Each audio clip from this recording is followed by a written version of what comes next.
ஹலிமா, சிங்கப்பூரோட கல்வி தரம் ஒரு நல்ல நிலையில இருக்கு. அத இடத்த கோட்டை விட்டுறாம நம்ம பத்திரமா பார்த்துக்கணும்னா எச்சரிக்கையோட இருக்கணும்னு யார் சொன்னா? இருங்க, இப்ப பார்த்து சொல்லிடுறேன். சொன்னவருக்கு ஃபோன் போட்டு கேட்க போறீங்களா என்ன? அங்க என்ன பண்ணிட்டு இருக்கீங்க? GPT வேல் AI பாருங்க. அப்ப அதெல்லாம் படிச்சு தெரிஞ்சுக்கிறது இல்ல. இங்க நம்ம ChatGPT பார்த்து தெரிஞ்சுக்கலாமே. ஒரு ரெண்டும் ஒண்ணா? இல்லையா? அப்ப படிக்கிறத இந்த ஏஐ ரிப்ளேஸ் பண்ணிடுமா? அது எப்படி? படிக்கிறத AI எனேபிள் பண்ணும் தவிர அது ரிப்ளேஸ் பண்ணாதுன்னு நான் சொல்லல. நம்ம கல்வி அமைச்சர் டெஸ்மண்ட் லீயே சொல்லியிருந்தாரே. அப்படின்னா இப்போ ஆர்டிபிஷியல் இன்டெலிஜென்ஸ் கிட்ட நீங்க எப்படி எப்படி கேக்குறீங்க, பேசுறீங்க, புரிஞ்சுக்கிறீங்க அப்படின்னு அதுக்கு கொஞ்சம் இன்டெலிஜென்ஸ் இருக்கணும்ல. அதுக்கு கல்வி கற்கணுமே.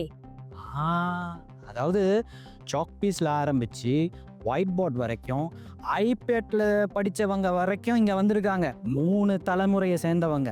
அவங்க என்ன சொல்றாங்கன்னு நம்ம கேட்டுருவோம். நேற்று என்பதை கற்றறிவோம், இன்று என்பதை புரிந்துணர்வோம், நாளை என்பதை தெளிந்து கிடப்போம். இது நேற்று, இன்று, நாளை தலைமுறைகளின் குரல். நேற்று என்று சொல்லும் பொழுது பல நினைவுகள் கொண்ட பொழுது பகலினை இரவுகள் தழுவிய கனவுகள் மறக்க கூடுமா? இன்று உருமாறும் தடுமாறும் கவிப்பாடும் மறைந்திடும் நிஜமே தெளிந்திடும் நிழலே மறக்க கூடுமா? நாளை என்ற நாளை நாம் காண விரைந்தோமே, காலம் என்ற மாய நேரில் மறைந்தானே மறக்க கூடுமா? நேற்று இன்று நாளை இது நினைவுகள் கூடும் வேலை. நேற்று இன்று நாளை இது நினைவுகள் கூடும் வேலை.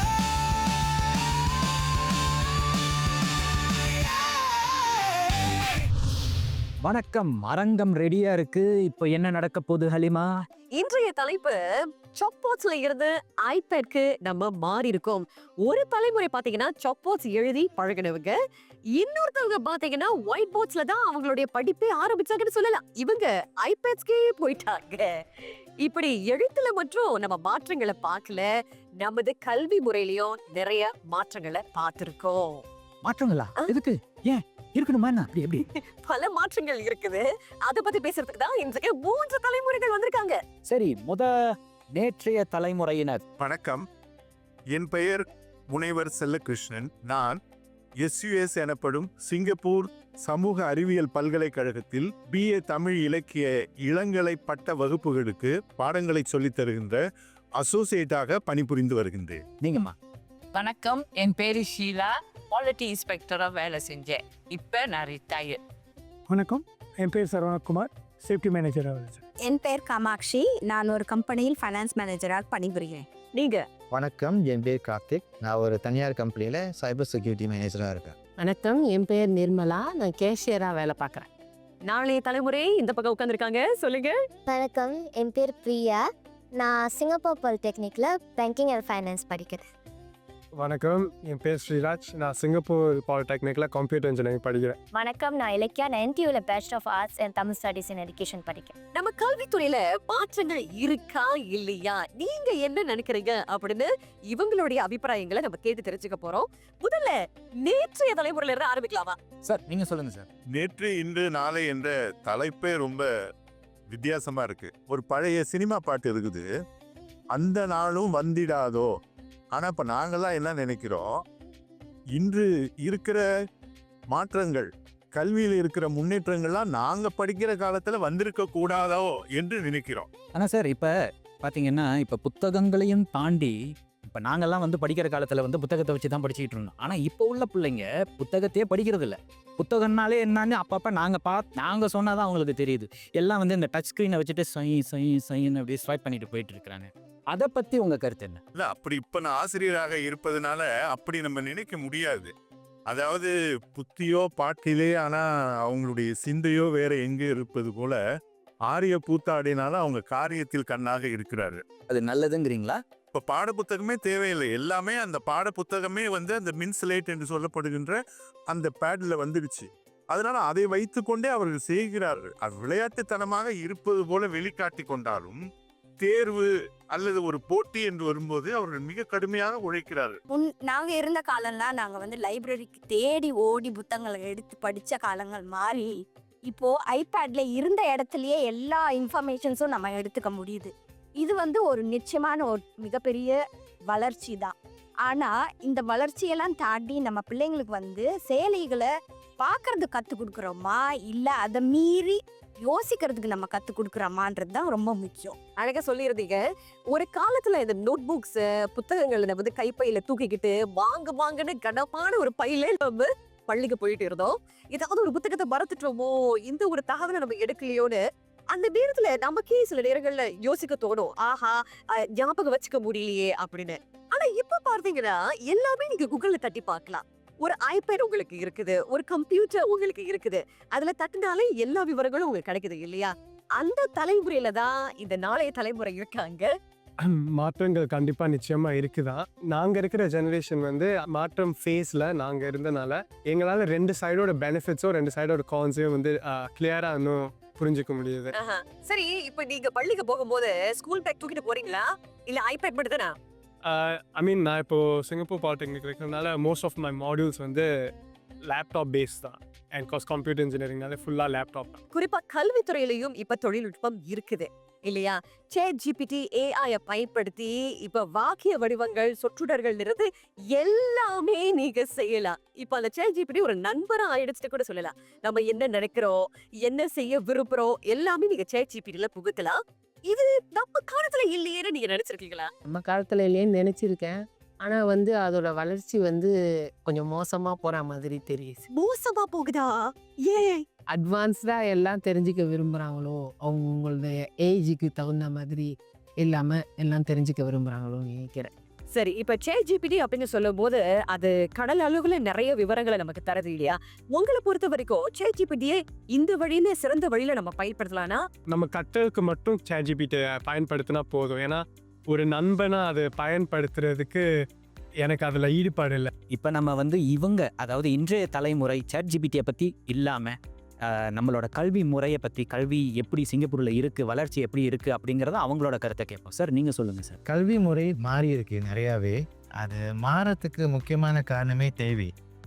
நான் படித்த காலத்துலேருந்து இப்போ வரைக்கும் அதுக்கு காரணமே ஐடி தான். அதை இவால்வ் பண்ணி விட்டு மக்களோட தேவையை அட்ரஸ் பண்ணுறாங்கன்னு சொல்லி ஐடிக்காரங்க வந்து அது ஏதாவது கண்டுபிடிப்பாங்க. அதே வந்து இப்போ வந்து அந்த படிப்பு நம்ம ஷாப் போர்டாக இருக்கட்டும், இல்லை ஒயிட் போர்டாக இருக்கட்டும், இல்லை ஐபேடாக இருக்கட்டும், இல்லை சேட் ஜிபிடியாக இருக்கட்டும், இல்லை இனிமேல் ஏஐயோட இன்னும் வளர்ச்சி நிறையா இருக்குது. நிறையா விதங்களில் வந்து பயன்படுத்துகிறாங்க. ஸோ இப்போ இந்த ஐடி டிஜிட்டல் ஏஜில் ஐடி வந்திருக்கு, ஐடி வந்தனால ஏஐ வந்திருக்கு அப்படிங்கிற ஒரு வளர்ச்சி தான். இந்த வளர்ச்சியை நீங்கள் எப்படி பார்க்குறீங்க? வளர்ச்சி வந்து எனக்கு என்னமோ ஏஐ வந்து கல்வி முறையில் வந்து தவிர்த்து இல்லாமல் இருக்கக்கூடாது. ஏஐயோட அது உதவியோடு நம்ம பயன்படுத்தினா தான் சிறந்து விளங்க முடியும். அது மட்டும் இல்லாமல் இவன் ஆக்சுவலி அந்த சைடில் தான் இருக்கணும்னு நினைக்கிறேன். நான்லாம் வந்து கொஸ்டின் இருக்குதுன்னா டக்குன்னு ஏஐயில் போட்டு அப்படியே காப்பி பேஸ்ட் பண்ணிட்டு போயிடுவேன். யூனிவர்சிட்டியில் இது பயன்படுத்த முடியலன்னு தெரியும் போது தான் ரொம்ப கஷ்டமாக இருக்குது. நம்ம என்ன பண்ண முடியும்? இந்த ரிசர்ச் பேப்பர்லாம் அவ்வளோ இருக்குது, 2000 words. அதான் செய்யணும்னா அது பார்க்கவே ஏஐ இல்லாமல் பண்ணனா அது ரொம்ப பயமாக இருக்கு. நீங்க வந்து ரொம்ப லக்கி. நேற்றைய தலைமுறை பார்த்தீங்கன்னா அவங்க நூலகத்துக்கு போய் வாங்கன்னு தேடுவாங்க. ஆக இப்ப வந்து நீங்க சந்தோஷப்படுறீங்களா? பரவாயில்ல, அடுத்த சங்கத்தினர் வந்து இதெல்லாம் பயன்படுத்துறாங்க, பெருமையா இருக்கு அப்படின்னு, நம்ம கல்வித்துறையில வளர்ச்சி இருக்குன்னு. பொதுவாக முனைவர் பட்ட ஆய்வுகளெல்லாம் வந்து எழுதும்போது அந்த காலத்தில் மிக மிக கஷ்டம். பல ஊர்களுக்கு போய் நூலகங்களில் போய் சில புத்தகங்களை தேடணும். 1865 தான் 4000 திவ்ய பிரபந்தத்தை முத புத்தகமாக போட்டாங்க. ஆனால் என்னுடைய ஆய்வுக்கு அந்த புத்தகம் தேவைப்பட்டது எங்கேயுமே கிடைக்கல. அது வந்து கோட்டையூரில் வந்து ரோஜா முத்தையா செட்டியார் வந்து அந்த நூலகத்தில் அந்த புத்தகத்தை வச்சுருந்தாரு. ஆனால் எனக்கு அந்த புத்தகத்தை அவர் கையில் கொடுக்கல. இதை பார்த்து கையால் எழுதுனாரு. எனக்கு அப்போ அந்த நேரமே இல்லை, எப்படி கையால் எழுத முடியும்ட்டு நான் வந்துட்டேன். அந்த புத்தகம் கிடைக்காதது ஒரு மிகப்பெரிய ஒரு குறை. ஆனால் இப்போ கூகுள் ஆண்டவர் தயவில் போய் நீங்கள் பார்த்தீங்கன்னா நம்ம வீட்டிலேயே வருது அந்த புத்தகம்.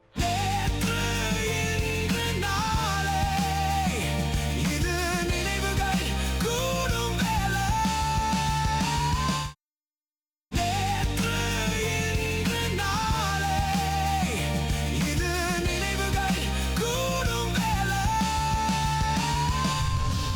டைமில் வந்து லைப்ரரியே இல்லை.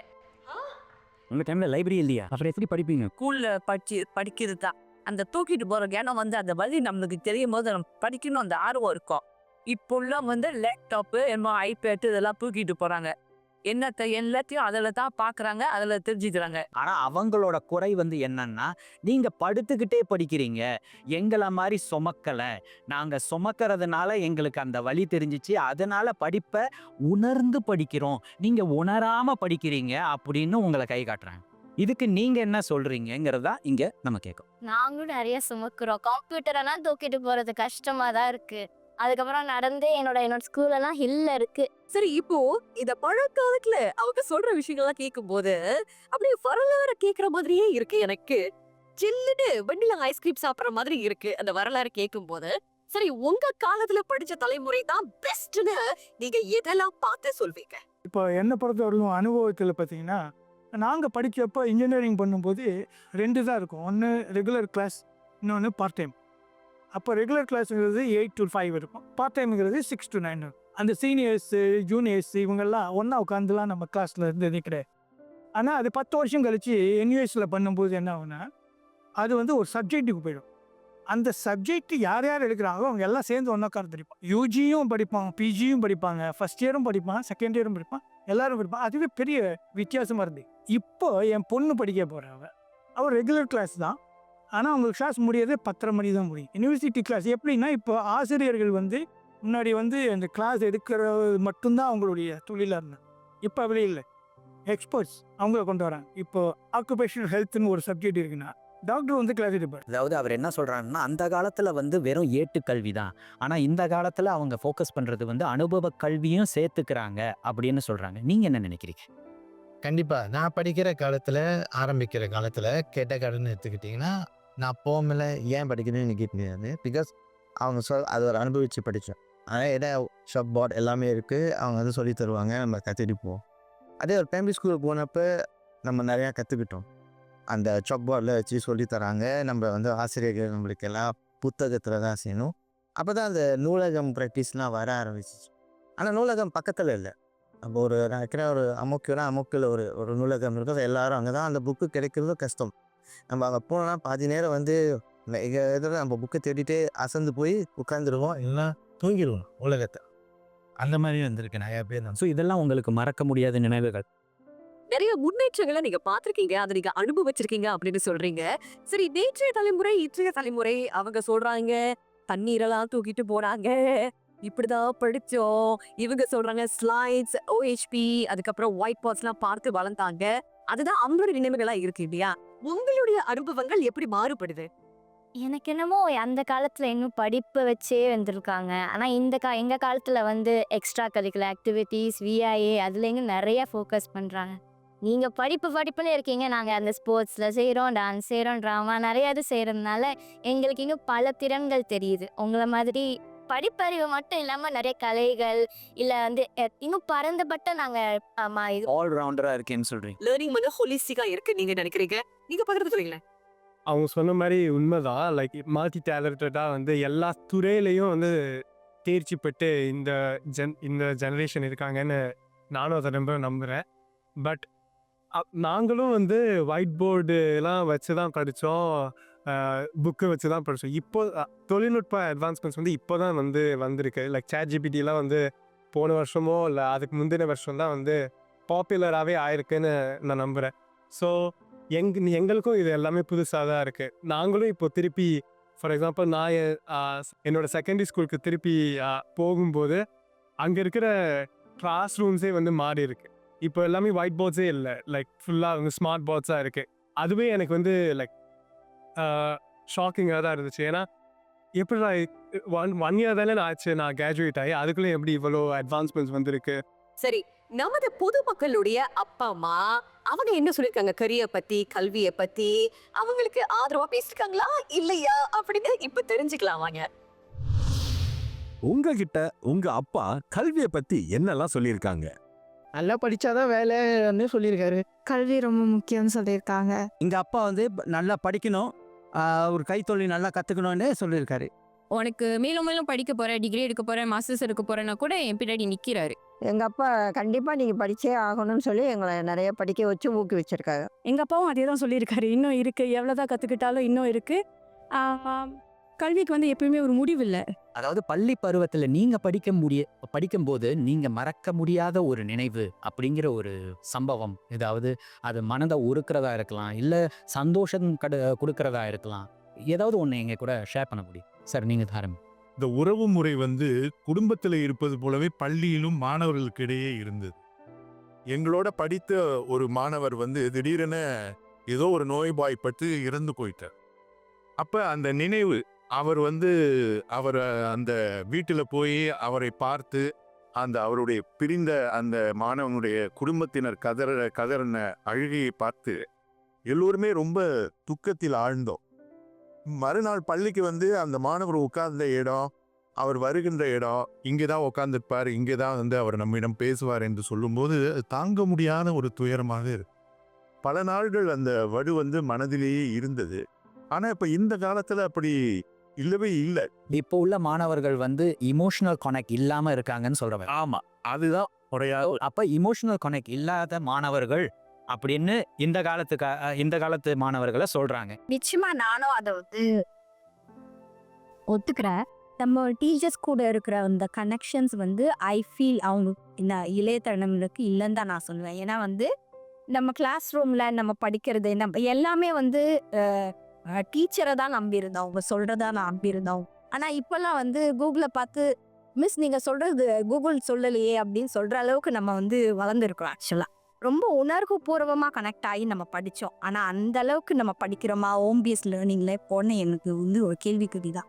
ஆனா சில நேரங்கள்ல நீ எனக்கு உதவி செய், நான் உனக்கு உதவி செய்யறேன். எனக்கு என்னவோ டிரான்சாக்ஷன்ல நாங்க வந்து எங்களுக்கு உதவியே தேவையில்லை. மோஸ்ட்லி நாங்களே எங்களுக்கு உதவியே தேவை இல்லையா?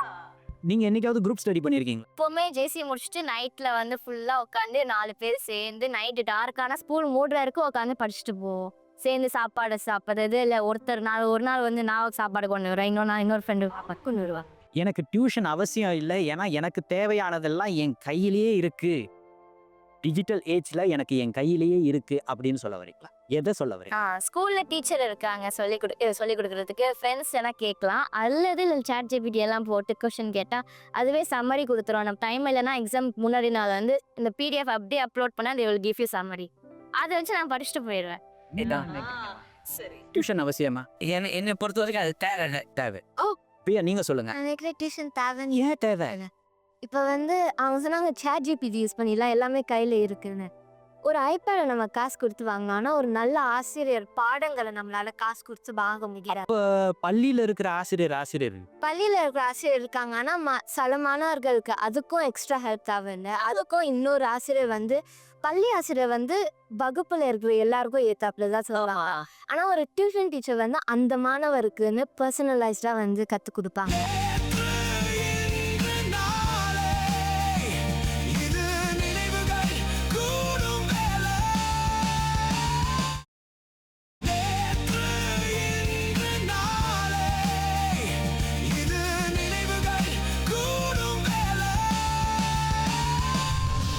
பிரியா சொன்னதுல ஒரு முக்கியமான பாயிண்ட் இருக்கு. என்னன்னா அவங்க என்ன சொன்னாங்கன்னா, 10% தான் கிரேட் அதிகமாகும், அந்த 10% எக்ஸ்ட்ரா எனக்கு தேவையில்லைன்னு சொன்னாங்க. 10% தான், அவ்வளோ காசு கொடுத்து போறதுக்கு 10% தான். ஸோ உங்களுக்கு கிரேடுங்கிறது முக்கியம் இல்லையா? அவ்வளோ முக்கியம் இல்லை, ஜஸ்ட் பாஸ். கிரேடுங்கிறது வந்து அவசியம் நினைச்சீங்களா இல்லை அவசியம் இல்லைன்னு நினைச்சீங்க? மிகவும் அவசியம். ஏன்னா இப்போ அவங்க சொன்ன மாதிரி அந்த 10% தான் உங்களுக்கு இன்க்ரீஸ் ஆகும். ஆனால் நீங்கள் ஒரு வேலைக்கு போகிறீங்க அப்படின்னா இந்த 10% தான் உங்கள் வேலை கிடைக்காது. சரி, நீங்கள் என்ன நினைக்கிறீங்க? அப்படியா கிரேடை பொறுத்து தான் வேலை கிடைக்குதா? நீங்கள் என்ன நினைக்கிறீங்க? நீங்கள் சொல்லுங்கம்மா. திறன்கள் இருந்தாலுமே கிரேடு வச்சு தான் எனக்கு தெரிஞ்சு மதிப்பிடுறாங்கன்னு என்னோட கருத்து. ஓகே. ஸோ அது எல்லா துறைகளுக்கும் பொருத்தி வருது அப்படின்னு சொல்லிட முடியாது இல்லையா? ஏன்னா இப்ப சில துறைகளை நீங்க எடுத்துக்கிட்டீங்கன்னா அதற்கு சான்றிதழ்கள் நமக்கு அவ்வளவா தேவைப்படாது, அதற்கு உங்க திறன்கள் தான் அதிகமா பாக்குறாங்கன்னு நான் நினைக்கிறேன். அது மட்டும் இல்லாம உங்களுடைய கிரேட்ஸ் இருந்தாலும் அந்த வேலைக்கு நீங்க பொருந்தி வருவீங்களா அப்படின்னு ஒரு இன்டர்வியூ நடத்தும் போது உங்களோட ப்ரீ ரெக்விசிட்ஸை பார்க்கும் போதுதான் அந்த எம்ப்ளாயருக்கு தெரியும், சரி ஓகே உங்களை வேலைக்கு எடுத்துக்கலாம். முதல் வேலை, அந்த வேலை வந்து முதல் கிடைக்கிறதுக்கு அதுக்கப்புறம் அனுபவம். அதேதான் அந்த முதல் வேலை ஃபஸ்ட்டு கிடைக்கிறதுக்கு அந்த கிரேடு. இப்போ என்கிட்ட ஒரு 10 அப்ளிகேஷன் வருதுன்னா அதில் இவன் 90, 80, 75. ஸோ என் கட் ஆஃப் 75 மேலே இருக்கவன் மட்டும் எடுன்னா இந்த 60ல் இருக்கவன் அந்த 10%னால அந்த காம்படிஷனுக்கே வரமாட்டான், உள்ள போயிடும். ஸோ அந்த இடத்துக்கு வேணும். அதுக்கப்புறமா உங்களுடைய அனுபவம், நீங்கள் என்ன செய்ய போகிறீங்க, உங்களுடைய விஷயங்கள் மற்றது. உண்மைதான். இப்ப தேசிய வரவு செலவு 10 ஆண்டு திட்டத்துல நீங்க பார்த்தீங்கன்னா கல்விக்காக 20 விழுக்காடு, அதாவது 12.04 பில்லியன் வெள்ளிய ஒதுக்கியிருக்காங்க. இது எப்படி பயன்படுத்துறாங்க, எதுக்கு எல்லாம் பயன்படுத்துறாங்க அப்படின்னு நீங்க நினைக்கிறீங்க? நீங்க சொல்லுங்க. மாணவர்கள் எல்லாருக்குமே கணினி இருக்குது. அதுக்கப்புறம் அந்த கணினியை யூஸ் பண்ணணும்னு வச்சுக்கோங்களேன், அது உள்ளுக்குள்ளே இருக்கிற சாஃப்ட்வேர்ஸ் இதுக்கு எல்லாத்துக்குமே வேணும். இப்போ எடுத்த உடனே எல்லாருக்குமே வெறும் கணினியை மட்டும் வச்சுட்டு நீங்கள் செஞ்சிட முடியாது. இது எல்லாமே டெக்னாலஜி எல்லாத்துக்குமே காசு வேணும். சரி, இப்போ இந்த காசை வந்து எப்படி பயன்படுத்தலாம்னு நீங்கள் நினைக்கிறீங்க? நீங்கள் சொல்லுங்கள். சிங்கப்பூரில் வந்து எல்லா மக்களாலையுமே வந்து இந்த அஃபோர்ட் பண்ண முடியுமா இல்லையான்னு தெரியல. அதனால தான் வந்து சிங்கப்பூர் கவர்மெண்ட் வந்து இதை செஞ்சுருக்காங்க. அதனால தான் வந்து அந்த கணினி இதெல்லாம் வந்து நம்ம கொடுக்குறோம் இல்லையா. இப்போது வந்து ப்ரைமரிக்கெல்லாம் எல்லாருக்குமே கிடைக்குதா இல்லையான்னு நமக்கு தெரியாது. ஸோ இதெல்லாம் வச்சுக்கிட்டு இந்த பொருளுதவி வச்சுக்கிட்டு அவங்க வந்து எல்லாருக்குமே அதை கொண்டு சேர்க்க முடியும். அதுவும் இல்லாமல் அவர் சொன்ன மாதிரி எல்லா செயலிகளும் வந்து நமக்கு வந்து டவுன்லோட் பண்ணி பிள்ளைங்களுக்கு கொடுக்கறதுக்கும் இதை நம்ம வந்து உதவி செய்யலாம். சொல்லுங்க சார். அந்த நிதியை வைத்துக்கொண்டு பள்ளிகள்லாம் என்ன செய்கிறாங்க அப்படின்னு நீங்கள் கேட்டீங்க. ரொம்ப நல்ல கேள்வி. அரசாங்கம் வந்து எல்லா மாணவர்களுக்குமே வந்து அந்த மின்பலகைங்கிற ஐபேட் வந்து தொடக்க பள்ளியிலிருந்து ஜேசி புதுமுகல் கல்லூரி வரைக்கும் எல்லாருக்குமே அதை வந்து கொடுத்துட்றாங்க. அது பேசானாலெல்லாம் பிறவானாலேங்கிற மாதிரி மின்பலகை இல்லாத மாணவர்கள்லாம் வெறும் மாணவர்கள்னு ஆயிடுச்சு. அது சிங்கப்பூரில் வந்து ரொம்ப ஒரு கோட்டப்பட வேண்டிய ஒரு விஷயம். இன்னும் சொல்ல போனால் அது இருந்ததால தான் வந்து இந்த பெருந்தொற்று காலத்தில் வந்து மற்ற வளர்ந்த நாடுகள்லாம் வந்து பள்ளிக்கூடத்தை மூடிட்டாங்க, கல்வியே நடக்கலை. ஆனால் இங்கே வழக்கம் போல் அந்த கல்வி வந்து தொடர்ந்து பாடங்கள் நடந்தது, தேர்வு கூட நடந்ததுன்னா இந்த வந்து மின் சாதனங்கள் தான். ரொம்ப அழகா சொல்லியிருந்தீங்க சார். மென் பொருளையும் சரி, நம்ம தொழில்நுட்பத்துல நிறைய வளர்ச்சி கண்டிருக்கோம். அது நமக்கு நிறைய இடங்கள்ல வந்து கை கொடுத்துருக்கு அப்படின்னு சொல்லலாம். சரி, இப்ப இந்த பக்கம் வருவோம். நமது நாளைய தலைமுறை நீங்க பகிர்ந்து கொள்ளுங்க. இந்த நிதியை எப்படி எல்லாம் பயன்படுத்தலாம் அப்படின்னு நீங்க நினைக்கிறீங்க? பள்ளிக்கூடத்தோட இன்ஃப்ராஸ்ட்ரக்சர்ஸை வந்து அப்கிரேட் பண்ணுறதுக்கு வந்து யூஸ் பண்ணலாம். லைக் படிக்கும் போது அதோட கிளாஸ் ரூம்ஸோட என்வாயரன்மெண்ட் அதை வந்து அப்கிரேட் பண்ணும்போது மாணவர்களுக்கு இன்னும் வந்து ஈஸியாக இருக்கும் படிக்க. And like they will be more interested. Because இப்போ மத்தியானம் நேர வகுப்புகள்லாம் வந்து அவங்களுக்கு சோர்வாயிடுவாங்க. And the heat will even more like அந்த சூரியன் வந்து அவங்களோட பிரெயின் எல்லாம் வந்து ஃப்ரை பண்ணிடும். ஸோ ஏசி போட்டு அதை கூல் பண்ணால். ஸோ உங்களுக்கு ஏசி தான் வேணும். உங்களுக்கு என்ன வேணும் இலக்கியா? எனக்கு என்னமோ ஃபெசிலிட்டிஸ் ரொம்ப இன்க்ரீஸ் பண்ணணும். அவர் சொன்ன மாதிரி ஏர்கான் நெசசரி தான் இந்த காலத்தில். அதை தவிர்த்து ஸ்போர்ட்ஸ் வந்து அந்த ஸ்போர்ட்ஸ் ஹாலாக இருக்கட்டும், அதெல்லாம் இன்க்ரீஸ் பண்ணால் தான் நம்ம வந்து இன்னும் எஜுகேஷன் மட்டும் கவனம் செலுத்தாமல் மற்ற இதுலேயும் கவனம் செலுத்த முடியும். வேற என்ன இருக்கலாம்? நீங்கள் சொல்லுங்கள். ஸோ வெறும் மாணவர்கள் மட்டும் ஃபோக்கஸ் பண்ணாமல் இப்போ பேக்ஹேண்டையும் ஃபோக்கஸ் பண்ணலான்னு. ஸோ அதில் வந்து அப்ளிகேஷன், ஸோ டீச்சர்ஸ்க்கு நல்லா ஒரு கை கொடுப்பாங்க. பெரிய கொஞ்சம் வயசு கூட இருப்பாங்க, அவங்களுக்கெல்லாம் எதாவது சொல்லி கொடுத்தா அவங்களும் ஒன்றும் நல்லா வந்து அந்த மாணவர்களோட கனெக்ஷன் நல்லா வரும். அது நான் ஃபீல் பண்ணுறேன். கற்க கசடர கற்பவை கற்ற பேந்திற்கு அதற்கு தக. என்ன திடீர்னு திருக்குறள்? கல்வி பத்தி திருக்குறள்ல ஒரு முழு அதிகாரமே இருக்கு. சரி, ஏன் அங்க பாக்குறீங்க? ஏன்னா நமது பொதுமக்கள் பழமொழி, திருக்குறள் எல்லாமே கல்வியை பத்தி சொல்லியிருக்காங்க. அது கேட்போம், வாங்க கேட்போம். கல்வியை பத்தி திருவள்ளுவர் என்னெல்லாம் சொல்லியிருக்காரு? கல்வி பற்றி திருவள்ளுவர் எவ்வளோ நிறைய சொல்லியிருக்காரு, நல்ல கருத்துக்களும் சொல்லியிருக்காரு. திருவள்ளுவர் ஒரு கல்வியை பற்றி ஒரு அதிகாரமே சொல்லியிருக்காரு. கல்வி ரொம்ப முக்கியம் சொல்லியிருக்காரு. எவ்வளோதான் நம்ம கற்றுக்கிட்டாலும் அது எப்பயுமே வந்து இன்னும் இருக்குது கற்றுக்கிறதுக்குன்னு சொல்லியிருக்காரு. திருவள்ளுவர் வந்து நிறைய சொல்லியிருக்காரு, படிக்கணும். கல்வி தான் ரொம்ப முக்கியம்னு சொல்லியிருக்காரு. கல்வி தான் எல்லாமே. கல்வியை பற்றி பல விஷயங்கள் சொல்லியிருக்காரு. படிக்கிறத பற்றி தான் சொல்லியிருக்காரு. அதில் நல்லது கெட்டது எல்லாமே இருக்குது. சரி, நாளைய தலைமுறை நீங்க சொல்லுங்க. கல்வி முக்கியம், கல்வி முக்கியம், திருவள்ளுவர் சொல்லியிருக்காருங்கிறாங்க. வேற என்ன சொல்லியிருக்காரு? கல்வி மட்டும்தான் நம்ம எப்போவுமே வாழ்க்கை ஃபுல்லாக கொண்டு போக முடியும். பணம் எதுவும் கொண்டு போக முடியாது, மற்ற எந்த செல்வமும் கொண்டு போக முடியாது. கல்வி செல்வம் மட்டும்தான் நம்ம வாழ்க்கை முழுக்க கொண்டு போக முடியுன்றதால கல்வி ரொம்ப முக்கியம்னு திருவள்ளுவர் சொல்கிறாரு. கற்றல் வந்து நம்ம பாடத்திட்டத்தை படிக்கிறதுனா கூட ஓகே. அது தவிர்த்து வந்து நம்ம கலைகள் கத்துக்கிறதும் கல்விதான். நீங்க என்ன நினைக்கிறீங்க? கல்வி கண்டிப்பாக முக்கியம். எல்லாத்தையும் கத்துக்க முடியுமா நம்மளால? எல்லாத்தையும் ஒரு மனுஷனால் கற்றுக்க முடியாது, ஆனால் தெரிஞ்சுக்கலாம் அதை பற்றி. அதை தெரிஞ்சுக்கிறதுக்கு தான் இப்போ நிறைய வழிகள். அதுதான் கல்வியும் தேவை, திறன்களும் தேவை, ரெண்டுமே இருக்கணும். போலிலிருந்து ஒரு மூத்த விரிவுரையாளர் திரு தியாகராஜன் அவர்கள் வந்திருக்கிறாரு. அவரு என்ன சொல்றாரு அப்படிங்கறத நம்ம கேட்டாரு. இப்ப நம்மோட திரு தியாகராஜன் இருக்காரு. வணக்கம் சார். இவ்வளவு நேரம் காரசாரமான இந்த கலந்துரையாடல நீங்களும் கேட்டுட்டு இருந்தீங்க. இவங்களுடைய கருத்துக்களை கேட்டுட்டு அதற்கு முரணா நீங்க ஏதாவது சொல்ல விரும்புறீங்களா இல்ல ஒத்துக்கிறீங்களா? இல்ல அதை சொல்றதுக்கு நிறைய இருக்குது. அந்த அளவுக்கு சொல்லியிருக்காங்க. அதான் ஒரு லெக்சரர் நோட்ஸ் எடுத்திருக்கா. சொல்லுங்க. முனைவர் சொன்ன மாதிரி கல்வி மட்டும் போதாது, ஒரு மாணவரை வந்து நல்ல மனிதனாக உருவாக்கணும். அதனால தான் எங்கள் பாலிடெக்னிக் எடுத்துக்கிட்டிங்கன்னா குறிக்கோள் என்னென்னா both ready, world ready, life ready. சரி, வேலைக்கு நம்ம வந்து தயார்படுத்திட்டோம். ஆனால் மற்றவர்கள் கூட எப்படி பழகிறது அது ஒன்று, உலக அளவில் எப்படி நீங்கள் வந்து தயார்படுத்திக்கிறது அது ஒன்று. இது எல்லாமே ஒன்றா சேர்ந்து வரணும். இளைய தலைமுறையினருக்கு வந்து நான் வந்து வருத்தத்தை தெரிவிச்சுக்கிறேன். ஏன்னா எங்கள் தலைமுறையினருக்கு வந்து உங்கள் மேலே ரொம்ப பொறாமை. அதனால தான் எப்பயுமே வந்து கஷ்டப்படல அப்படின்னு சொல்லுவோம். அது வந்து நீங்கள் நல்லா இருக்கணும்னு சொல்கிறதுக்கு இல்லை, எங்களை மாதிரி நீங்கள் கஷ்டப்படலேன்ட்டு தான். ஓகே, நீங்கள் தப்பாக எடுத்துக்காதீங்க. ஆனால் நீங்களும் வந்து ஒரு விஷயத்தை தப்பாக புரிஞ்சுக்கிட்டீங்க. என்னென்னா, ஓகே வசதி இருக்குது அப்படின்னு சொல்கிறீங்க பள்ளிக்கூடத்தில். அந்த வசதி என்னன்னு கேட்டால் ஏர் கண்டிஷன் இருக்குன்றீங்க. அது மட்டும் இல்லை, லேர்னிங் ஸ்பேசஸ்ன்னு இருக்குது. அதாவது ஒவ்வொரு பாடத்துக்கும் ஒவ்வொரு கோர்சஸ்க்கும் அதுக்குன்னு தேவைப்பட்ட ஃபெசிலிட்டிஸ் இருக்குது. அதை உருவாக்குறதுக்கு வந்து நிறைய பணம் செலவாகும். ஸோ அந்த வசதிகளும் வருது. நீங்கள் ஓப்பன் ஹவுஸ் போய் பார்த்தீங்கன்னா அங்கே காட்டுவாங்க அங்கே உள்ள வசதிகளை. அதான் வசதி. எப்படி பாடத்தை நீங்கள் அதாவது எந்த கோர்ஸ் எடுக்கிறது அப்படின்றத வந்து எப்படி தேர்ந்தெடுக்கிறீங்கன்றது இருக்குது. அப்பா பேச்சு கேட்பீங்களா, உங்கள் பேச்சை கேட்கலான்ட்டு. அது ஏன் ஆசிரியர்கள் பேச்சை கேட்க மாட்டீங்களா? யாரோ ஆசிரியருக்கு வந்து அது தெரியும், இந்த மாணவனுக்கு வந்து இந்த முறை தான் சரியாக இருக்கும் அப்படின்ட்டு. அதுக்கான அவரும் வந்து சரி இதை எடுத்து படின்னு சொல்ல மாட்டாங்க. அவங்க என்ன சொல்லுவாங்க, கரியர் கைடன்ஸ் இருக்கு, அங்கே போங்க. ஓகே, ஸோ அப்பா நீங்கள் இல்லை பெற்றோர் நீங்கள் இதை தவிர்த்து உங்கள் கவுன்சிலரை கேளுங்க. இல்லை நீங்கள் எந்த துறைக்கு போக வேண்டிய விருப்பமாக இருக்குதோ அதை சம்பந்தப்பட்டவர்கள்கிட்ட வந்து பேசுங்க.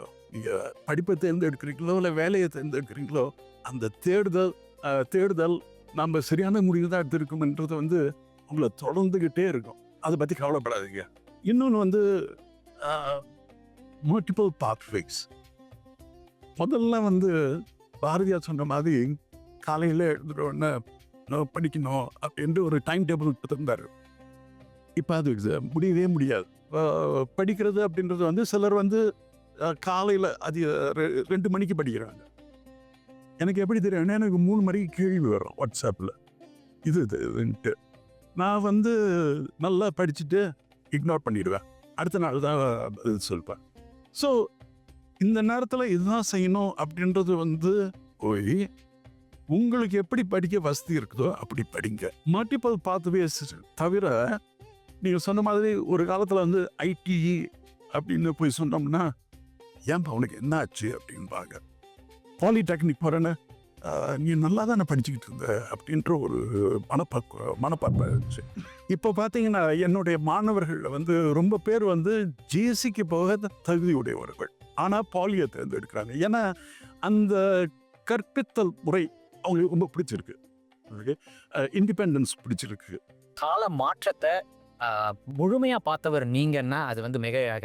அதாவது நீங்க வந்து 3 தலைமுறையும் பார்த்துருக்கீங்க அப்படிங்கிறது ரொம்ப தெளிவா எங்களுக்கு 4 தலைமுறையை பார்த்து என்ன அடுத்த தலைமுறைக்கு நான் யோசிக்க வேண்டியது. ஆமா, அந்த வகையில உங்களோட சாதனைகள் என்ன? சாதனைகள் வந்து நாளைக்கு வந்து சில என்னுடைய கிராஜுவேட்ஸை பார்க்க போகிறேன். 25 வருஷத்துக்கு முன்னால் சொல்லிக் கொடுக்க ஆரம்பிக்கும் போது அவங்க ஃபர்ஸ்ட் பேட்ச். இன்னைக்கு வரைக்கும் என் கூட வந்து தொடர்பில் இருக்காங்க. நிறைய பேர் வந்து அப்படியே தொடர்பில் இருக்காங்க. அவங்க குடும்ப விஷயங்களுக்கு கூப்பிடுவாங்க. அவங்களுக்கு வந்து வேலை மாறினோம்னா என்கிட்ட கன்சல்ட் பண்ணுவாங்க. பல விஷயங்கள். அதான் சாதனை. சோதனை என்னன்னா அதே மாணவர்கள் தான். இப்போ சோதனை அவங்கள ஒரு வழிப்படுத்துறதுக்கு பட்ட கஷ்டம் இருக்க பாபா. காலத்துக்கேற்ப அப்போ உள்ள சோதனைகளுக்கும் இப்போ உள்ள சோதனைகளும் ஏதாவது மாற்றங்கள் இருக்கல? அதே பிரச்சனை தானா? அதே பிரச்சனை தான். ஏன்னா அப்போ என்ன பிரச்சனைகள் அவங்க பார்த்தாங்களோ அதே பிரச்சனைகள் தான் இப்போ. அடிப்படையில் நம்ம சரியான ஒரு பாடத்திட்டத்தெல்லாம் இருக்குமா, இது நமக்கு வேலை கிடைக்குமா, இதை நம்ம சரியாக பயன்படுத்திக்கிறோமா, கிரேட்ஸ் இருக்குமா, அது அப்படியே தான் இருக்குது. ஆனால் கற்றுக்கொள்ளக்கூடிய முறை வேணால் மாறி இருக்கலாம். ஓகே, சொன்ன மாதிரி ஓகே ஒயிட் போர்ட் யூஸ் பண்ணுறோம், இப்போ வந்து ஐபேட் அப்படின்ட்டு அந்த கற்றுக்கொள்ளும் முறை தான் மாறி இருக்க. அவங்க படக்கூடிய அவருக்கு எழக்கூடிய சந்தேகங்கள், கஷ்டங்கள் எல்லாமே ஒன்று தான். இன்னும் இந்த 25 வருஷத்தில் அதே தான் நான் பார்த்துக்கிட்டு இருக்கேன். டெக்னாலஜி படி எப்படி அவங்க வந்து மாற்றிக்கிறாங்களோ அதான் அவங்களுடைய திறமை.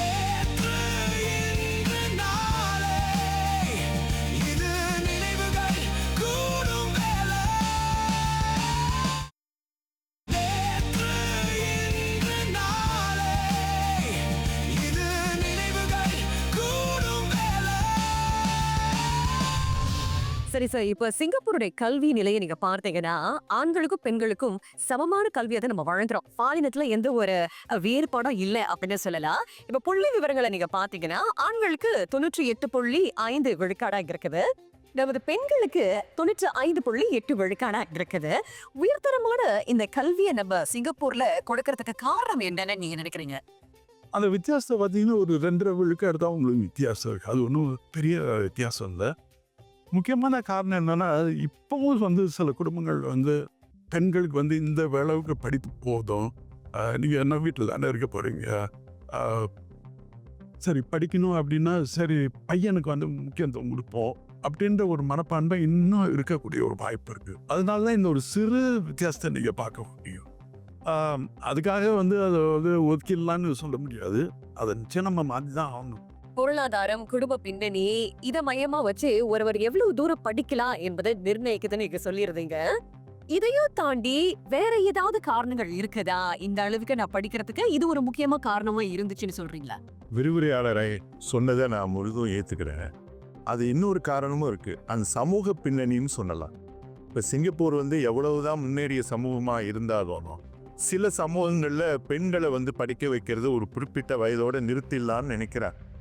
அதுக்கு என்ன காரணம் சொல்கிறாங்கன்னா, என்னதான் ஆனாலும் திருமணமானா அது கணவன் வீட்டுக்கு தானே அந்த பெண் போவா, அப்போ அந்த வருமானம் நமக்கு வராது அப்படின்னு நினைக்கிறதுனால இனம் சார்ந்த ஒரு காரணி இது வந்து தடையாக இருக்குது. அதனால பெண்களுக்கு ரொம்ப படிப்பு வேண்டாம். நீங்கள் என்ன நினைக்கிறீங்க? நான் என்ன நினைக்கிறேன்னா இதுக்கும் வந்து சமூக கட்டமைப்பு தான் காரணம்னு நினைக்கிறேன். என்னோட கருத்து என்னன்னா, இப்போ சமூகத்தில் வந்து ஒரு ஆண் கிட்ட தான் எதிர்பார்க்குறாங்க. அந்த ஹெட் ஆஃப் த ஃபேமிலின்றது வந்து நிறைய எதிர்பார்க்கறது ஒரு ஆண் கிட்ட இருந்து தான். பெண் கிட்ட அதை எதிர்பார்க்கறது வந்து அவ்வளோவா கிடையாது. அதனால வந்து ஆண் வந்து நிறைய படிச்சு இருக்கணும், குடும்பத்தை நடத்துகிற அளவுக்கு ஸ்கில்டாக இருக்கணும்னு நினைக்கிறாங்க. அதனால தான் மேபி அந்த ஒரு சில வித்தியாசங்கள் அதுவும் ஒரு காரணமாக இருக்கலாம்.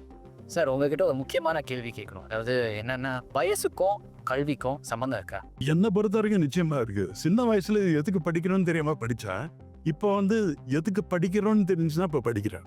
கல்வி கற்றல்ங்கிறது தொடரலாமா எந்த வயதுலையும், இல்லை ஒரு குறிப்பிட்ட வயசுல நின்றுடணும்? நம்ம போன பிறகு நிச்சயம் நின்றுடும். அப்பதான் நிக்கணும், அது வரைக்கும் தொடரணும். மக்கள் என்ன சொல்றாங்கன்னு தெரிஞ்சுக்கலாம் வாங்க. நல்ல வேலை படிச்சு முடிச்சிட்டோம், இப்ப படிக்கணும்னு நினைச்சா நீங்க எதை பார்த்து பயப்படுறீங்க? நல்ல வேலை படித்து முடிச்சிட்டேன். ஏன்னா நான் படிக்கிற நேரத்துலலாம் அவ்வளோ எக்ஸாம்லாம் இல்லை. இப்போது காலகட்டத்திலேருந்து நிறைய எக்ஸாம்ஸ் வந்துக்கிட்டே இருக்குது. நம்ம எப்போயே படித்து முடிச்சிட்டோம். நம்மளுக்கு தெரிஞ்சதெல்லாம் பேனா, பென்சிலு, ரப்பரு அவ்வளோதான் தெரியும். அப்படியே எதுவும் இல்லை, ஒரு அவ்வளோ பெரிய வித்தியாசம்லாம் இல்லை இப்போக்கும் அப்போக்கும். இப்போ உள்ள காலத்தில் வந்து இன்டர்நெட் வந்து ரொம்ப ஹெல்ப்ஃபுல்லாக இருக்குது. இப்போ வந்து பாடப்புத்தகங்கள்லாம் ரொம்ப கொஞ்சம் கஷ்டமாக இருக்குது. பிள்ளைங்க எல்லாருமே கொஞ்சம் கஷ்டப்படுகிறார்கள். நாங்கள் படிக்கிறப்ப எளிதாக இருந்துச்சு, புரியும்படி இருந்தது. இப்போ கொஞ்சம் புரிய மாட்டேங்குது, பசங்க கொஞ்சம் கஷ்டப்படுறாங்க. பொதுமக்கள் சொல்லியிருக்காங்க, நீங்கள் என்ன நினைக்கிறீங்க? அது நிச்சயம் உண்மைதான். ஏன்னா அப்போல்லாம் படிக்கும்போது வந்து இந்த வாழ்க்கையை எப்படி அணுகிறதுன்னு யாரும் சொல்லி கொடுத்து, சரி இது பாஸ் ஆகிட்டியா, you go to the next level அப்படின்னு தான் போயிட்டு இருந்தது. திடீர்னு ஒரு வேலை இடத்துக்கு போகும்போது நம்ம தவிர்ப்போம் இது எப்படி நாம் வந்து அட்ஜஸ்ட் பண்ணுறது அப்படின்ட்டு. அது மட்டும் இல்லாமல் சோஷியல் ஸ்கில்ஸும் அவ்வளோ யாரும் சொல்லி கொடுக்கறது இல்லை. இப்போ வந்து எல்லாத்துலேயும் கவனம் செலுத்த வேண்டி இருக்குது. ஏன்னா எங்களுக்கு தெரியும் ஒருத்தர் வந்து படிப்பை முடிச்சுட்டு ஒரு வேலை இடத்துக்கு போகிறார் அப்படின்ற போது அது ஒரு சோஷியல் என்வாயர்மெண்ட். எப்படி பழகிறது, யாரு கூட எப்படி பேசுறது, இதெல்லாம் கற்றுக்கணும் அப்படின்றது. கல்வி முக்கியம், வாழ்க்கையை எப்படி அவங்க வந்து அட்ஜஸ்ட் பண்ணிக்கணும் அதுவும் முக்கியம். ரொம்ப நன்றி சார். இங்கே வந்து பல விஷயங்களை எங்கள் கூட பகிர்ந்துக்கிட்டீங்க. எங்களுக்கு பல புதிய கோணங்களில் அதை பார்க்குறதுக்கு சொல்லி கொடுத்தீங்க. ரொம்ப நன்றி. நன்றி. அந்த கற்றலை மட்டும் நம்ம விட்டு விடக்கூடாது. எந்த வயதுல வேணும்னாலும் நம்ம கற்றுக்கலாம். அதற்கு நமக்கு அந்த முனைப்பு தேவை, அந்த வேட்கை தேவை அப்படின்னு ரொம்ப அழகா புத்தாய்ப்பா நமது சிறப்பு விருந்தினர் இன்னைக்கு முடிச்சு வச்சாரு. இப்போ இந்த கல்வியை பற்றி பேசும்போது எந்த தலைமுறையினர் வந்து கல்வியை நல்லா அப்ரிஷியேட் பண்ணீங்கன்னு நினைக்கிறீங்க? அதாவது நேற்றைய தலைமுறையினரா, இன்றைய தலைமுறையினரா, இல்லை நாளைய தலைமுறையினரா? யாரை அப்ரிஷியேட் பண்ணாங்க? அதோட வேல்யூ எங்களுக்கு தான் தெரியும், அவங்களுக்கு தெரியல அப்படின்னு யார் சொல்றீங்க? நீங்க சொல்லணும். கஷ்டப்பட்டா தான் நாளைக்கு முன்னேற முடியும்னு சொல்லி அதை ஃபுல் ஃபாஸ்ட் போட்டு கான்சன்ட்ரேட் நல்லா படித்தோம். அப்போ நீங்க சொல்லுங்க, ஒத்துக்கிறீங்களா? ஒத்துக்கல கண்டிப்பா. ஏன்னா 2 இதுலயுமே பார்த்தா நாங்க தான் வந்து இன் பிட்வீன்ல இருக்கோம், அந்த டிரான்சிஷன் பீரியட்ல இருக்கோம். ஆமா, அவங்க எப்பயுமே கம்ப்ளைண்ட் பண்றாங்க, நாங்க கம்ப்ளைண்ட் பண்ணவே இல்லை, நாங்க தான் அப்ரிஷியேட் பண்ணதே. இதுக்கு உங்க கருத்து? நேற்றைய தலைமுறைகள் தான் அப்ரிஷியேட் பண்ணலன்னு நினைக்கிறேன். அவங்க தான் நாங்கள் கஷ்டப்பட்டோம் இப்போ கஷ்டப்பட்டு நீங்கள் எப்படி கல்வியில் அப்படியே காதலில் நீங்கள் விழுவீங்க, அப்போ எப்படி நீங்கள் அப்ரிஷியேட் பண்ணுவீங்க? அவ்வளோ கஷ்டப்பட்டீங்கன்னா அது வெறுக்க தானே செய்வீங்க. அப்போ நீங்கள் வந்து அப்ரிஷியேட் பண்ணணும். நீங்க காதலிக்காம படிச்சீங்க, நாங்க காதலித்து கொண்டே படிக்கின்றோம் அப்படின்னு அவங்க சொல்றாங்க. இஷ்டப்பட்டு படிச்சீங்களா? படித்தது வந்து எல்லாருமே இஷ்டப்பட்டு தான் படித்தான், இந்த காலத்துல அந்த காலத்துல எல்லாத்தையும். ஆனால் இவங்க என்ன சொன்னாங்கன்னா, எதை படித்தா உனக்கு நல்லா இருக்கும்னு நமக்கு ஒரு டைரக்ஷன் காமிச்சு அதில் படிக்க சொன்னாங்க. அதில் நாங்கள் இன்ட்ரெஸ்டாக படித்தோம். என்ன நினைக்கிறீங்க இன்றைய தலைமுறை? சொல்லுங்க கார்த்திக். நாங்கள் தான் நடுவில் இருந்துட்டேன். பக்கம் 2 பக்கமும் நம்ம வாழ்ந்துருக்கோம். மத்தள மாதிரி ஆயிட்டீங்க. மாதிரி அந்த காலத்தில் நம்ம கஷ்டப்பட்டு படிச்சிருக்கோம். இஷ்டப்பட்டு படித்தோமா கஷ்டப்பட்டு படித்தோமா அதெல்லாம் படித்தோம். ஆக்சுவலாக இதை தான் நம்ம வந்து ட்ரான்சிஷன் அப்படின்னு சொல்லுவோம். அதாவது மாற்றம்ங்கிறது வந்து தெளிவாக சொன்னார். எப்படின்னா கஷ்டத்துக்கும் இஷ்டத்துக்கும் நடுவில் இருக்கிறது தான் ஒரு பேலன்ஸ். அந்த பேலன்ஸ் தான் இவங்க. அவங்களுக்கு இப்போ வசதி வாய்ப்பு, வாய்ப்புங்கிறதா சொல்லணும், வசதிங்கிறத விட வாய்ப்புன்னு தான் சொல்லணும். அவங்க கையில் உலகமே இருக்கு. அப்படி இருக்கிறப்ப அவங்களுக்கு வந்து இது எனக்கு பிடிக்கும், இது எனக்கு பிடிக்காது அப்படின்னு அவங்களால தேர்ந்தெடுக்கிற நிலைமையில அவங்க இருக்கும்போது அவங்க அதை சூஸ் பண்ணி படிக்கிறாங்க. அதை நீங்க வந்து எப்படி இஷ்டப்படாம படிக்கிறாங்கன்னு சொல்லுவோம். நான் இன்னொரு விதமாக இதை யோசிக்கிறேன். என்னன்னா, இப்போது முன்னாடி வந்து என்ன படிக்கிறோமோ அந்த வேலைக்கு தான் போவான். ஆமாம். இப்போ சிவில் இன்ஜினியர், நான் சிவில் இன்ஜினியர் வேலைக்கு படிச்சுட்டோன்னா சிவில் இன்ஜினியராக தான் போவான். காலம் ஃபுல்லாக சிவில் இன்ஜினியராகவே இருப்பேன். இப்போ அப்படி இல்லை. இப்போ என்ன எடுத்துட்டிங்கன்னா, இப்போ நான் சேஃப்டி மேனேஜர் ஆகிட்டேன். அதுக்கப்புறம் அதுலேருந்து சேஃப்டி ஃபீல்டுக்கு. இப்போ அவங்களுக்கு அந்த மாதிரி வாய்ப்புகள் இருக்குது. இந்த இடத்துல தான் படிக்கணும்னு இல்லை, அதுக்கப்புறம் அவங்களுக்கு பிடிச்சதுக்கு போகிறதுக்கான வாய்ப்புகள் இருக்குது. நம்ம இந்த காலத்தில் அந்த மாதிரி வாய்ப்புகள் கம்மி. இப்போ எனக்கு மாதிரி எல்லாருக்குமே கிடைச்சிருக்குன்னு சொல்ல முடியாது. என்ன படித்தாங்களோ, டாக்டர் படிக்கணும்னு முடிவு பண்ணிட்டாங்கன்னா டாக்டர் தான் படிச்சிருப்பான். அந்த மாதிரி ஃபீல்டு சூஸ் பண்ணுறதுக்கு அவங்களுக்கு வாய்ப்பு. அதாவது நமக்கான வாய்ப்புகள். நீங்கள் படித்ததுக்கும் செய்ய போகிற வேலைக்கும் சம்பந்தம் இருந்தால் நல்லதா, சம்பந்தம் இல்லாட்டி நல்லதா? சம்மந்தம் இருந்தால் நல்லது தான். அப்படி இல்லைன்னா கற்றுக்கிறதுலாம் இந்த ஸ்கில் ஃபியூச்சர் எல்லாம் இருக்கே, கற்றுக்கிட்டு மேம்படுத்திக்கிட்டு கரியர் ஸ்விட்சுன்றது இப்போ ரொம்ப சுலபமாக ஆயிடுச்சு. ரொம்ப இதுவாக இருந்து காமனாக இருக்குது. ஸோ அது தப்பு இல்லை, கரியர் ஸ்விட்ச் பண்ணுறது. பிடிக்காதுன்னா அதை விட்டுட்டு வேலை செய்கிறோம். அது நல்லது தானே, மென்டல் ஹெல்த்துக்கும் நல்லது. அதாவது மைண்ட் செட் பார்த்தீங்கன்னா அவங்க வந்து இது இல்லைன்னா அது, அது இல்லைன்னா இது அப்படின்னு போயிட்டு இருக்காங்க. இதே மனப்பக்குவம் உங்களுக்கு இருந்திருக்குமோன்னு நினைக்கிறீங்களா? அப்போ மனப்பக்குவத்தில் அவங்க உயர்ந்தவங்க. ஏன்னா அவங்களால மாறுதலோடைய பிறந்தவங்க, மாறுதலோடைய வாழ்ந்தவங்க. மாறுதலுங்கிறது வந்து அவங்களுக்கு வந்து ஒரு அங்கமாயிடுச்சு, வாழ்க்கையோட அங்கமாயிடுச்சு. மனப்பக்குவம் என்று சொல்வதை விட அது மன ஊசலாட்டம்னு சொல்லலாம். அவங்க வந்து ஒரு வேலையிலேயே தொடர்ந்து நிற்கலையே. இந்த வேலையே அந்த வேலை இந்த வேலை. எத்தனை வந்து இந்த தகவல் தொழில்நுட்ப தொழிற்சாலையில் அவங்க எந்த வேலையாவது தொடர்ந்து பார்த்ததா உண்டா? ஆனால் இப்போ நாங்கள்லாம் வந்து ஒருத்தர் வந்து தெருவிளக்கில் உட்காந்து படிச்சிருக்கிறார், இன்னொருத்தர் வந்து பேருந்துக்கு காசு இல்லை ஆக்கில் நீச்சல் அடித்து கும்பகோணம் கல்லூரியில் போய் படிச்சிருக்கிறாரு, இன்னொருத்தர் வந்து வீட்டு வேலை செஞ்சுக்கிட்டே படிச்சிருக்காரு, செருப்பு தைச்சு படிச்சிருக்காரு. ஆனால் இன்னைக்கு அவங்கெல்லாம் பேர் சொல்கின்ற மேதைகளாக இருக்காங்க. அவங்களுடைய பெயர் புகழ் இன்னமும் இருக்கு.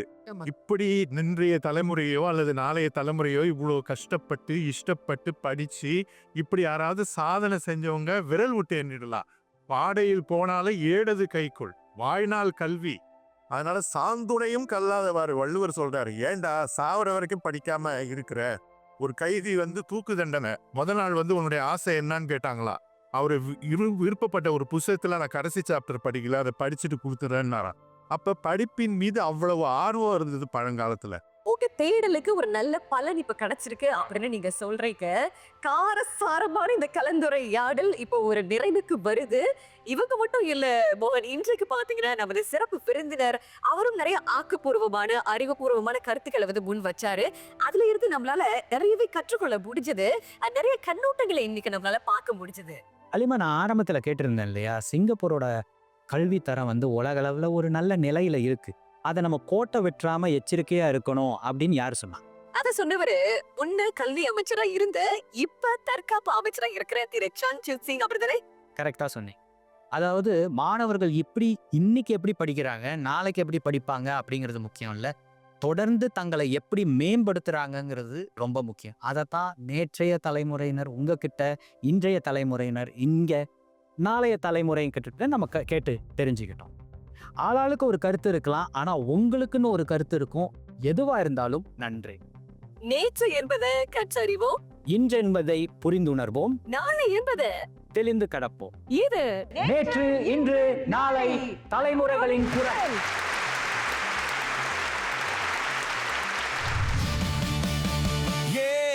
நேற்று என்று சொல்லும் பொழுது பல நினைவுகள் கொண்ட பொழுது பகலினை இரவுகள் தழுவிய கனவுகள் மறக்க கூடுமா?